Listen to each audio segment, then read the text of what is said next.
नमस्कार, आप देख रहे हैं अपना उत्तर प्रदेश। मैं हूं आपके साथ सचिन चौहान। खबरों की शुरुआत करेंगे, लेकिन इस वक्त की बड़ी खबर से पहले आपको अपडेट करवा देते हैं।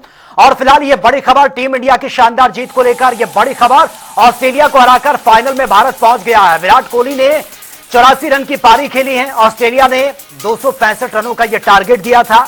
और जश्न की तस्वीरें भी हमने आपको दिखाई हैं कि किस तरह से पूरे भारत में आज जश्न का माहौल है। आतिशबाजी हो रही है, ढोल नगाड़ों की थाप पर क्रिकेट फैंस थिरकते हुए नजर आ रहे हैं। तो ऑस्ट्रेलिया ने 265 रनों का यह टारगेट भारत को दिया था और जीत के बाद देश भर में जश्न का माहौल है। जश्न की तस्वीरें आपके सामने, और ये तस्वीरें हमने आपको पहले भी दिखाई हैं। जिस तरह से एक क्लोज फाइट थी और उसके बाद भारत ने जो एक अच्छी परफॉर्मेंस रही है सभी खिलाड़ियों की, और उसके बाद शानदार जीत की बाद ये तस्वीरें आप देखिए। जश्न की तस्वीरें आपके सामने हैं। चैंपियंस ट्रॉफी के फाइनल में पहुंच चुका है भारत। सेमीफाइनल में ऑस्ट्रेलिया के साथ ये मुकाबला था और 4 विकेट से ऑस्ट्रेलिया को भारत ने हराया। जी, मैंने आज का मैच पूरा देखा। इंडिया वर्सेस ऑस्ट्रेलिया का सेमीफाइनल 1। जिस तरह ऑस्ट्रेलिया ने हमें 2023 का फाइनल हराया था वर्ल्ड कप का, उसका हमने बदला पूरा तरीके से ले लिया है। विराट कोहली ने अपना बदला पूरी तरीके से ले लिया। बहुत शानदार बैटिंग की विराट कोहली ने, और भी सभी प्लेयर्स का बहुत अच्छा योगदान था। मोहम्मद शमी ने 3 विकेट ली। बहुत ही अच्छी बॉलिंग मोहम्मद शमी के भी द्वारा की गई। हमारे सभी तेज गेंदबाज हो चाहे स्पिनर हो, हमारे 5 के 5 स्पिनर ने बहुत ही अच्छे से गेंदबाजी की और बहुत ही अच्छे तरीके से आज हमने मैच जीता। इसी तरह हम फाइनल में भी प्रदर्शन करेंगे और चैंपियंस ट्रॉफी का फाइनल जीत के वो कप लेके वापस आएंगे। जी, मेरा नाम आकार साहू, प्रयागराज। आज का मैच कितना एंजॉय किए आप लोग, कैसा लगा इंडिया जीती? तो आज जी मैंने आज का मैच में मैंने आज देखा कि मैंने आज का मैच पूरा देखा। इंडिया वर्सेस ऑस्ट्रेलिया का मैच था, मैंने आज उसको पूरा देखा। और जो जैसे ऑस्ट्रेलिया हम लोगों को सेमीफाइनल में हराई थी, वैसे ही आज इंडिया ने हम लोग उनको हरा दिए। नाम बताइए। हमारा नाम है आबाद साहू, प्रयागराज। आज का मैच आप लोगों ने कितना एंजॉय किया, जीतने में कितनी खुशी? आज का मैच तो हम लोग के लिए बहुत ही मायने रखता था, और जो हमारे विराट कोहली थे जिनके ऊपर हम लोगों को संपूर्ण विश्वास था, आज उन्होंने वो कर दिखाया है। पिछली बार का जो सेमीफाइनल का ऑस्ट्रेलिया इंडिया का था वो पूरी तरीके से बदला। तो चलिए बात होगी तमाम खबरों की विस्तार से। यूपी विधानसभा बजट सत्र के दौरान मुख्यमंत्री योगी आदित्यनाथ ने सदन में कई मुद्दों का जिक्र किया है। उन्होंने महाकुंभ को लेकर अपनी प्रतिक्रिया देते हुए कहा, महाकुंभ में जो आया वो अभिभूत हो गया। विदेशी मीडिया में भी महाकुंभ विशेष चर्चा का विषय रहा। उन्होंने बजट का जिक्र करते हुए कहा कि इस बार का बजट युवा, किसान, गरीबों को समर्पित किया गया है। हमारे कुछ विपक्षी दलों से जुड़ी हुई राज्य सरकारों के भी नेता प्रयागराज महाकुंभ में आए थे, और उनमें है उनमें डिप्टी सीएम कर्नाटक। उन्होंने लिखा कि इस पवित्र आयोजन के लिए सभी आयोजकों को धन्यवाद। यह किसी के भी जीवन का एक ऐतिहासिक क्षण है। सरकार ने यहां आए करोड़ों लोगों के लिए जो व्यवस्था की है, यह कोई छोटा काम नहीं है। सरकार ने अच्छा काम किया है। मैं महाकुंभ का हिस्सा बनकर के बहुत खुश हूं। उत्तर प्रदेश सरकार के वरिष्ठ मंत्री मुझसे मिलने बेंगलोर आए थे। उन्होंने मुझे महाकुंभ में शामिल होने का निमंत्रण दिया। मेरे लिए शानदार अनुभव था। खन्ना जी ही गए थे। महोदय, इसमें बहुत सारी सक्सेस स्टोरी भी देखने को मिली थी, और उसमें आर्थिक पक्ष के बारे में, महाकुंभ के आर्थिक पक्ष के बारे में इसको लेकर के अनेक बातें सामने आई हैं। और खासतौर पर देश के अंदर अलग अलग तबके ने महाकुंभ के बारे में, चूंकि ये बजट की सामान्य चर्चा, इसलिए महाकुंभ के आर्थिक पक्ष के बारे में अगर हम चर्चा न करें तो विरासत को विकास के साथ जोड़ने में हो सकता है कि आप लोगों को भी कुछ कंफ्यूजन और ज्यादा हो। इसलिए उस विरासत को जो आदरणीय प्रधानमंत्री जी ने 2019 में काशी विश्वनाथ धाम से प्रारंभ किया था, 2020 में अयोध्या में श्री राम जन्मभूमि पर राम मंदिर के शिलान्यास के बाद आगे बढ़ा, प्रयागराज महाकुंभ उसका एक चरम उत्कर्ष रूप के रूप में देश और दुनिया के सामने आया है।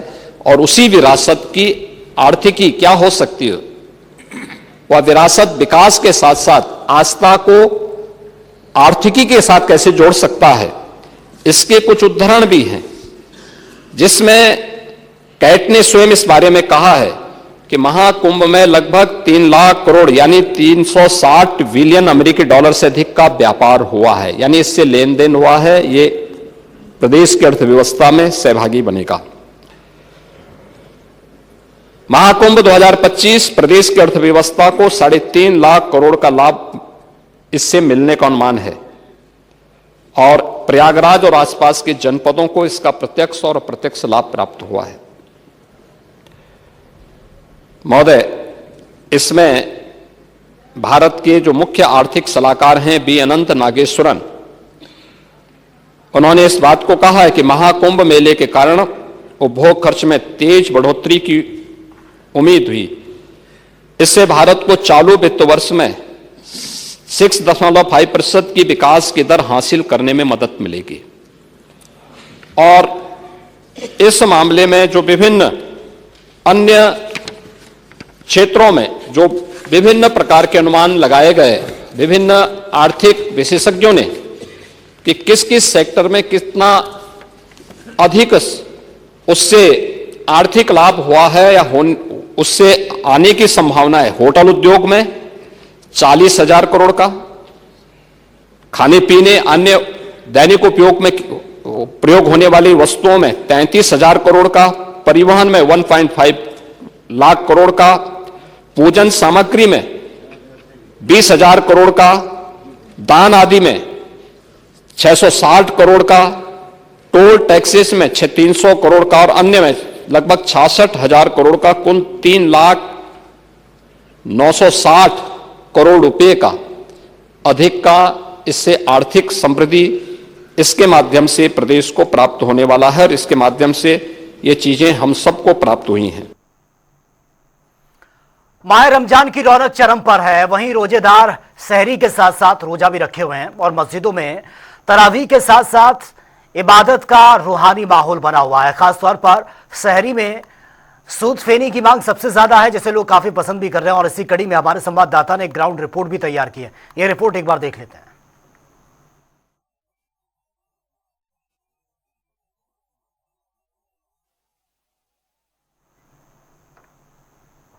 खास की बात करें तो लीजेंडरी एक्टर दिलीप कुमार के नाम पर जहां मशहूर है प्रयागराज की दिलीप से, वही तो वहीं ऐसे में गंगा जमनी तहजीब की मिसाल करती है पेश प्रयागराज की सूद फेनी। जी हाँ, हम बात कर रहे हैं सूद फेनी की, प्रयागराज की, जो देखिए आपको दिखा रहे हैं कादिर हलवाई की शॉप है ये, बहुत ही वर्षों पुरानी, जो कि यहाँ शुद्ध देसी घी से सूद फेनी तैयार की जा रही है। क्योंकि रमजान का महीना है और जो रोजगार होते हैं वो इस सूद फेनी को खाकर अपना रोजा शुरू करते हैं।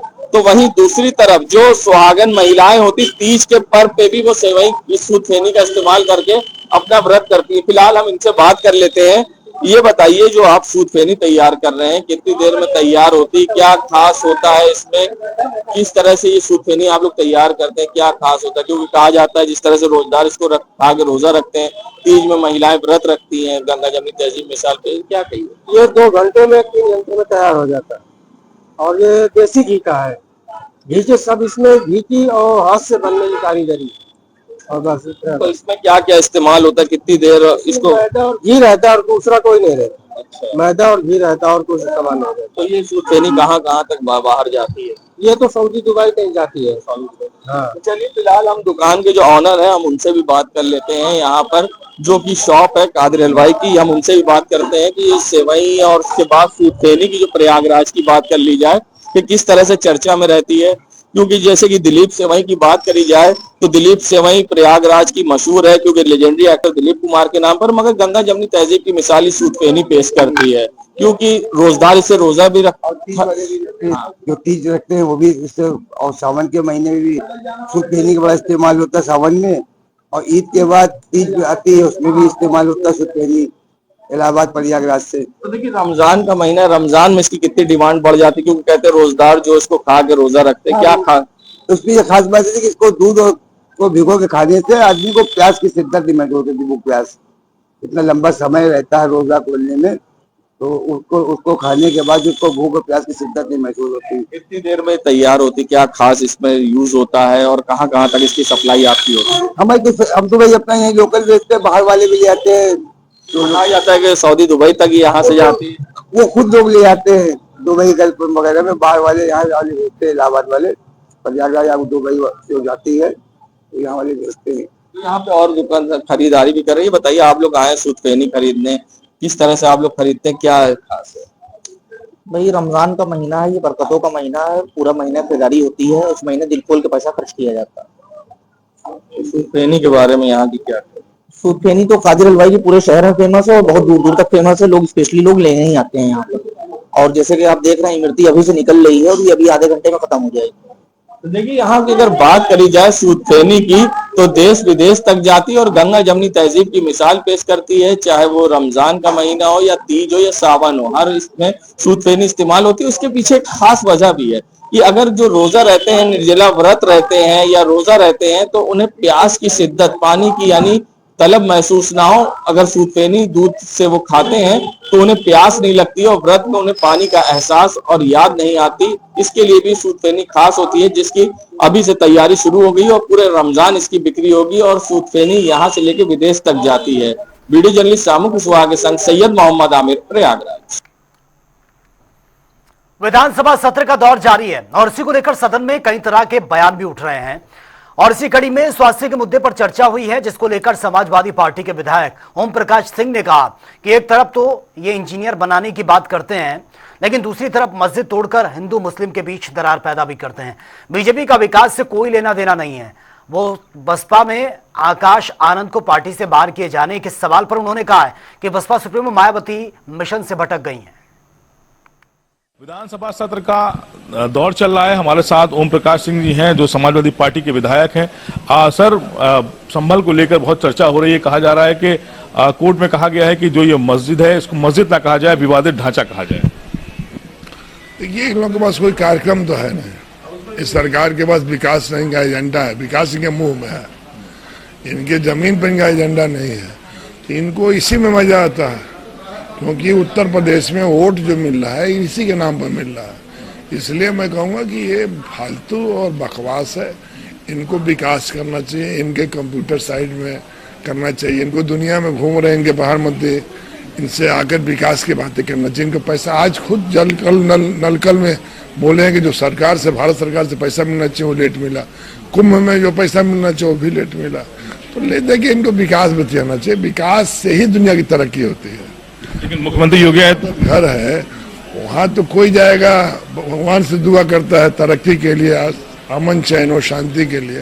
तो इनके पास कोई एजेंडा तो है नहीं, तो ले दे के वही है जिस पर उनको चाहते हैं कि वोट मिला। एक तरफ मुख्यमंत्री योगी आदित्यनाथ ने सदन में कहा कि वो चाहते हैं कि जो कठमुल्ला शब्द उन्होंने कहा और उसमें कहा कि हम चाहते हैं कि जो मदरसे के बच्चे हैं वो इंजीनियर बने, उनके हाथ में किताब हो, एक हाथ में जो है कंप्यूटर हो। लेकिन जैसे कुशीनगर का मामला सामने आया, वहां पर एक मस्जिद को धराशायी किया गया, फिर संभल लगातार चर्चाओं में है मुसलमानों की वजह से। तो आपको लगता है कि जो जिस तरह की बयानबाजी है उससे अलग तस्वीर है? नहीं, बोल तो मैं रहा हूँ बार बार कि इनके पास कोई कार्यक्रम नहीं है। इनके पास नौजवानों को रोजगार मिले, उत्तर प्रदेश देश की राजनीति में और दुनिया की राजनीति में उत्तर प्रदेश का नाम हो, इससे उनसे मतलब नहीं। मतलब उनसे यही है कि बस कैसे 3 तिकड़म 4 चौकड़म करते रहे, इसी में फंसे हैं। ये बहुत दिन ऐसी सरकारों की उम्र बहुत लंबी नहीं होती। बहुजन समाज पार्टी में बड़ा उठा पटक मची हुई है। आकाश आनंद को पहले पदों से मुक्त किया, फिर पार्टी से ही बाहर कर दिया मायावती जी ने। अब उनका दल का मामला, उसमें मैं क्या बोल सकता हूँ। अच्छा, एक आखिरी सवाल है ओम प्रकाश जी, ये जो सदन चल रहा है इसमें स्वास्थ्य सेवाओं को लेकर बड़ी चर्चा हुई, आपने भी सवाल खड़े किए स्वास्थ्य सेवाओं पर। स्वास्थ्य पर कोई इनके पास न फैकल्टी है, न डॉक्टर है, न एजेंडा है। तो बोल देने से थोड़ी डॉक्टर पैदा होगा। लेकिन कहते हैं स्वास्थ्य मंत्री टारगेट पे नहीं, ऐसे स्वास्थ्य मंत्री तो स्वास्थ्य के लिए चिंतित रहना चाहिए। स्वास्थ्य मंत्री जो असली काम करना जो नहीं करते, 3 तिकड़म करते रहते हैं, जो ठीक नहीं। बहुत शुक्रिया हमसे बात करने के। ओम प्रकाश सिंह है, विधायक हैं समाजवादी पार्टी के और अपने बयानों को लेकर चर्चा में रहते हैं, क्योंकि सदन में बेबाकी से ही अपनी बात रखते हैं। फिलहाल आज सदन एक दिन बचा हुआ है सदन सत्र चलने में। अब इस तरह के मुद्दे और किस तरह से सदन में देखने को मिलेंगे या आने समय बताएगा, लेकिन ये कहा जा रहा है कि कल फिर स्वास्थ्य सेवाओं को लेकर चर्चा हो सकती है। कैमरा पर्सन आशीष के साथ तौखीर किदवई, जनता टीवी लखनऊ। और सहारनपुर के कांग्रेस सांसद इमरान मसूद ने यूपी में 80-20 फॉर्मूले को नकार दिया। उन्होंने कहा कि कांग्रेस को बराबरी की भागीदारी मिले, 2027 में गठबंधन तभी मजबूत होगा। साथ ही उन्होंने बसपा में आकाश आनंद के बाहर होने पर मायावती पर दबाव में फैसला लेने का आरोप भी लगा दिया। हमारे संवाददाता ने कांग्रेस सांसद इमरान मसूद से खास बातचीत भी की है। समाजवादी पार्टी के महाराष्ट्र प्रदेश अध्यक्ष अबू आसिम ने कहा कि औरंगजेब की तारीफ की उन्होंने। फिलहाल इसको लेकर अब एक विवाद छिड़ गया है। हमारे साथ कांग्रेस के सांसद इमरान मसूद जी हैं। इमरान मसूद जी, वो तारीफ कर रहे हैं औरंगजेब की, यहाँ फिल्में बता रही हैं कि वो विलन थे। ऐसा है, फिल्में जो बना करके इतिहास को तोड़ मरोड़ा जा रहा है। इतिहास को पढ़ें पहले, और इतिहास जब पढ़ेंगे तब समझ में आएगा कि इतिहास के अंदर क्या लिखा है। इतिहास की जानकारी है नहीं, आप अपनी तरफ से चल रहे हैं, अपनी घड़ रहे हैं। आपके पास और कुछ दिखाने की तो आप इसी नफरत को परोस दो देश के अंदर। तो नफरत क्यों परोस रहे हो देश के अंदर? नफरत किस लिए परोसी जा रही है देश में? तो ये जो बयान है, सहमत हैं आप इसका मतलब? किसी से? जो अबू आसिम। मुझे तो इतिहास का ज्ञान है, इसलिए मुझे पता है कि क्या सही है क्या गलत है।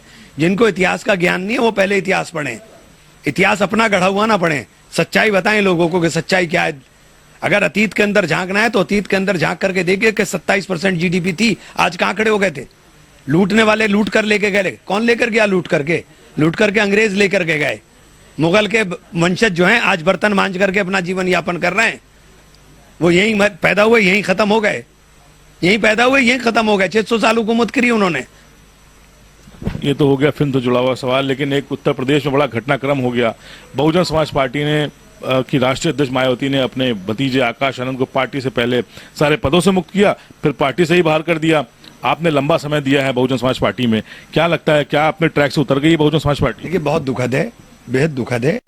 और हमें मतलब मुझे चूंकि व्यक्तिगत रूप से मैं आकाश को भी जानता हूँ, बहन जी के साथ भी मैंने काम किया, और बहन जी ने किस वजह से आकाश के साथ ये व्यवहार किया, आकाश किस साजिश का शिकार हो गया, मुझे ये भी नहीं पता है। लेकिन ये दुखद है मेरे लिए। लेकिन पहले उन्होंने नाम लिया अशोक सिद्धार्थ का, उनके ससुर का, फिर जब निष्कासित किया फिर अशोक सिद्धार्थ का नाम लिया।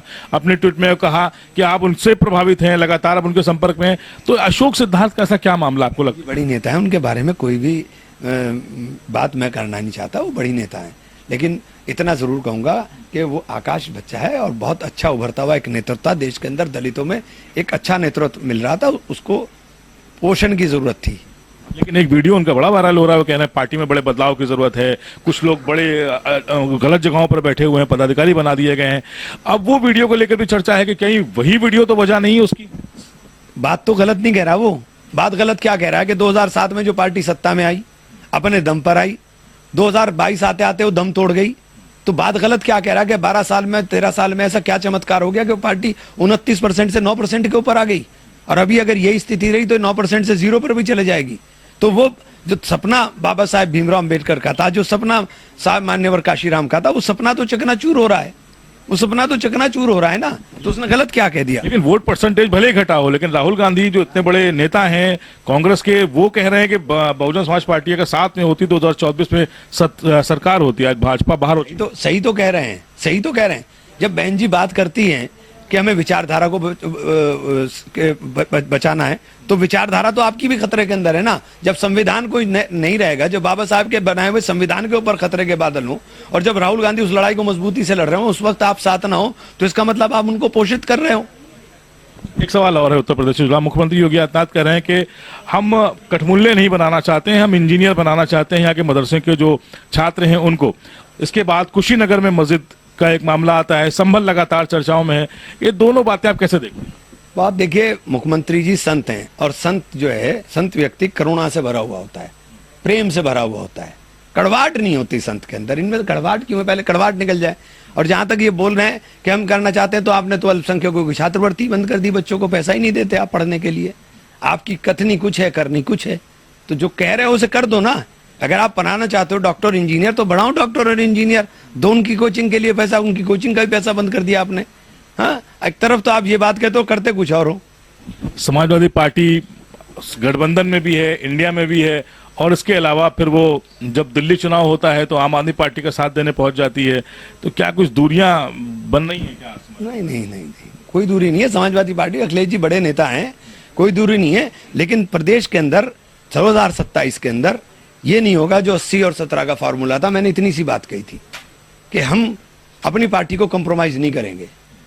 हम पार्टी लड़ने की तैयारी कर रही है, मजबूती के साथ लड़ेंगे, लेकिन मजबूत हिस्सेदारी के साथ लड़ेंगे। एक आखिरी सवाल आपसे बस, नगीना के सांसद चंद्रशेखर आजाद, उन पर हमला हुआ, आरोप लगा यादव समाज के कुछ लोगों पर, और कहा जा रहा है कि अखिलेश यादव जाति विशेष होने की वजह से इस मुद्दे को बात नहीं करना चाह रहे। वो ना तो कोई इतना बड़ा हमला था, ना वो इसके अंदर कोई जाति है। ये बेकार की हर चीज में चश्मा लगा करके ढूंढना, किसी ने पत्थर मार दिया, सड़क में चलते हुए पत्थर मेरे भी मार दें कई बार, ऐसी कौन सी बात हो गई? तो आप सहमत नहीं है? बहरहाल इमरान मसूद सांसद हैं सहारनपुर के, और बहुत ही बेबाक अंदाज में अपनी बात रखते हैं। फिलहाल इनका कहना है कि बसपा सुप्रीमो मायावती लगातार पार्टी को कमजोर कर रही हैं ऐसे फैसलों से। अगर वो कांग्रेस के साथ आते हैं तो यानी कि जो बड़े बदलाव की बात की जा रही है वो जरूर देखने को मिलता। फिलहाल आकाश आनंद को लेकर इनका कहना है कि वो उभरता हुआ चेहरा। कैमरा पर्सन आशीष के साथ तौहीद वही, जनता टीवी, लखनऊ। बांदा में अवैध खनन चरम पर है। हटेटी खंड 2 की खदान में खनन नीति की धज्जियां उड़ाई जा रही हैं और ग्रामीणों का यह आरोप है कि खनन कारोबारी सीमा क्षेत्र से बाहर जाकर नदी की जलधारा रोककर अवैध खनन कर रहे हैं। साथ ही जिम्मेदारों की चुप्पी से लाल सोने की जमकर लूट हो रही है।